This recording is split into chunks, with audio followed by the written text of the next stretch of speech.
I just finished Nexus recently, and I want to use this time to talk about some of Yuval's terminology and use it to explore something I care deeply about: information. How we use it, the stories we tell, and how the current dominant view of this is, in my opinion, one of the biggest lies infecting society right now.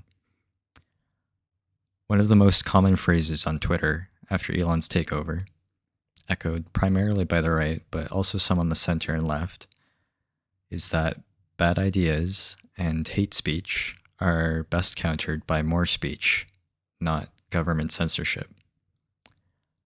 I'll say initially that I'm generally in favor of ideas being challenged openly, but this view assumes that everyone is sitting in the carpet, crisscross, and are all taking turns. In order to believe this, you must deny the existence of engagement algorithms and bad faith actors and human emotion. This view of free speech absolutism worked very well when information was scarce. Information traveled slowly and was geographically contained. There were higher barriers to entry for public discourse. The institutions of newspaper media, universities, and publishers were generally quite able to filter out the worst of information.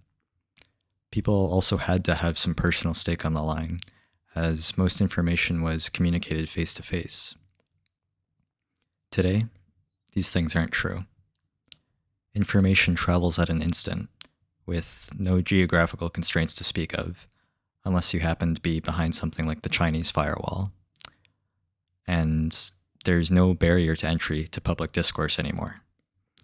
There's also an abundance of anonymity and bots that make it difficult to discern what is real and hold bad faith actors accountable. The transformation of our media landscape has empowered good and bad actors, but algorithms that favor sensationalism and jumping to conclusions is a very difficult problem to solve. Imagine a state with a series of interconnected reservoirs, each filtering into various locations in the community, sustaining them with millions of liters of pure, crystalline water. An industrial plant truck from an enemy state pulls up to the edge of this reservoir and dumps a few tons of raw heavy metals into the water. Now imagine the state's citizens witnessing this in an uproar, protesting, and rushing to open all the pipelines even wider. We need more flow to dilute the poison, they argue. The solution to contamination is more water.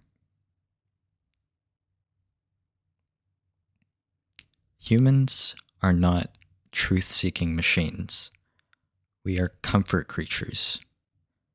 Can you tell me which genetic strand codes for the truth-seeking gene?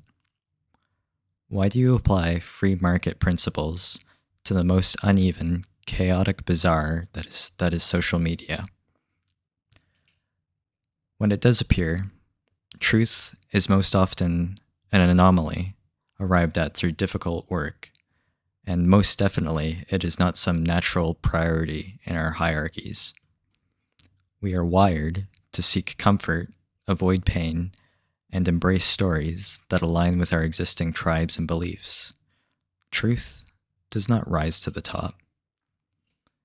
It is more often a dying flicker in the dark, and the masses beg to open up all the windows in the middle of a hurricane. There are solutions that aren't censorship, but they need cooperation. It is possible to create incentives and shields for the truth, and to filter out poisons and hold bad faith actors to account. But I have to leave it at that for now. I must sleep and prepare for my travels.